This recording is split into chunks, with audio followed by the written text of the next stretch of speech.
उसके oxygen tank की आवाज उसकी सांसों की तरह भारी है। तभी अंधेरे में उससे एक रोशनी दिखती है। वो कोई मछली नहीं थी, वो एक हल्की सुनहरी गोल्डन रोशनी थी जो किसी पुरानी इमारत के खंडर से आ रही थी।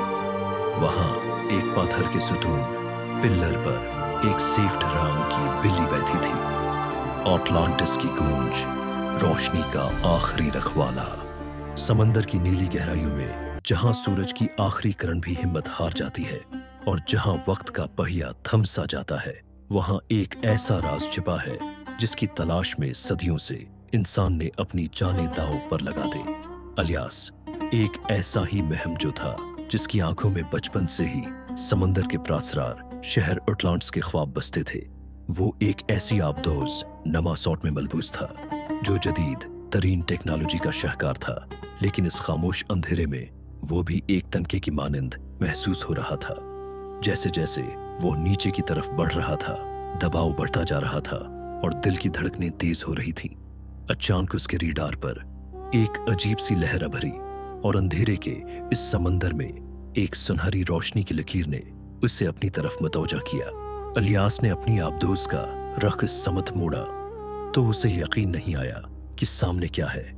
रेत के टीलों के पीछे एक अजीम अलशान शहर के आसार थे, लेकिन वो आसार कदीमा नहीं लग रहे थे, बल्कि ऐसा लग रहा था जैसे वो शहर आज भी सांस ले रहा हो।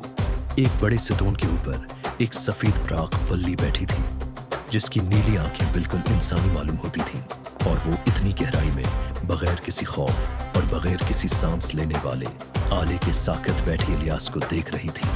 जैसे ही इलियास ने इसके करीब जाने की कोशिश की, वो बल्ली एक कदीम गली की तरफ मड़ गई और इलियास उसके पीछे चलने पर मजबूर हो गया, क्योंकि वो जानता था कि ये बल्ली कोई आम जानवर नहीं, बल्कि इस शहर का कोई कदीम राज है जो उसे किसी मंजिल की तरफ ले जा रहा है। गलियों से गुजरते हुए इलियास ने देखा कि वहां की इमारतें ऐसे मटेरियल से बनी थीं जो जमीन पर नहीं पाया जाता। वो चमक रही थीं और उनमें से एक धीमी धीमी मौसीकी की आवाज आ रही थी, जैसे समंदर खुद कोई गीत गा रहा हो। बल्ली एक बहुत बड़े महल के सामने जाकर रख गई, जहां एक बहुत बड़ा दरवाजा था जिस पर कायनात के नक्शे और सितारों की पोजीशनें कंधा थीं। इलियास ने जैसे ही इस दरवाजे को छुआ, वो खुद ब खुद खुलता चला गया और अंदर का मंजर देखकर इलियास की सांसें रक गईं। वहां पानी नहीं था, बल्कि एक शफ्फाफ हुआ थी जिसमें समंदर की नमक और कदीम लकड़ी की खुशबू रची बसी थी। उसने अपना हेलमेट उतारा और एक गहरा सांस लिया तो उसे महसूस हुआ जैसे उसके जिस्म में एक नई तवानाई भर गई हो। वो बली अब उसके सामने एक बड़े से सुनहरी तख्त के पास खड़ी थी, जिसके ऊपर एक बड़ा सा क्रिस्टल ऑर्ब तैर रहा था। इस क्रिस्टल की रोशनी मुधम पड़ रही थी और इलियास को समझने में देर न लगी कि यही वो ताकत है जो इस पूरे शहर को जिंदा रखे हुए है, और अगर ये बुझ गई तो अटलांटिस हमेशा के लिए दफन हो जाएगा। वहां मौजूद दीवारों पर लिखी तहरीरों से उसे पता चला कि अटलांटिस के लोग दरअसल सितारों से आए थे और उन्होंने जमीन पर एक ऐसा इल्म छोड़ा था जो इंसानों की अक्ल से बालातर था, लेकिन वो इल्म सिर्फ इसी को मिल सकता था जो लालच से पाक हो। इलियास ने देखा कि इस क्रिस्टल को दोबारा चार्ज करने के लिए किसी इंसानी कुर्बानी की जरूरत नहीं थी, बल्कि एक ऐसे खालिस दिल की जरूरत थी जो कायनात के तवाज़ुन को समझता हो।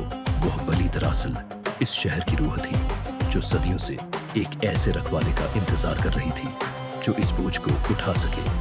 इलियास को अब एक बड़ा फैसला करना था कि वो वापस अपनी दुनिया में जाकर ये खबर सुनाए और शहरत हासिल करे, या फिर अपनी पूरी जिंदगी इस खामोश शहर के नाम कर दे और इस रोशनी को बचा ले जो पूरी कायनात के लिए अहम है। उसने इस सुनहरी क्रिस्टल पर हाथ रखा तो उसे पूरी कायनात की तारीख अपनी आंखों के सामने घूमती हुई दिखाई दी। इसे सुकून महसूस हुआ और उसे समझ आ गई कि उसकी जिंदगी का असल मकसद यही था। वो बली उसके कदमों में आकर बैठ गई और एक ऐसी पुरस्कौन आवाज निकाली जैसे वो इसका शुक्रिया अदा कर रही हो। अब इलियास अटलांटिस का नया रखवाला था, वो इंसान जिसने दुनिया को छोड़कर कायनात के सबसे बड़े राज की हिफाजत का जिम्मा लिया था, और समंदर की इस गहराई में आज भी वो रोशनी चमक रही है जो सिर्फ उनको दिखाई देती है जिनके दिल में सच्ची तलब हो।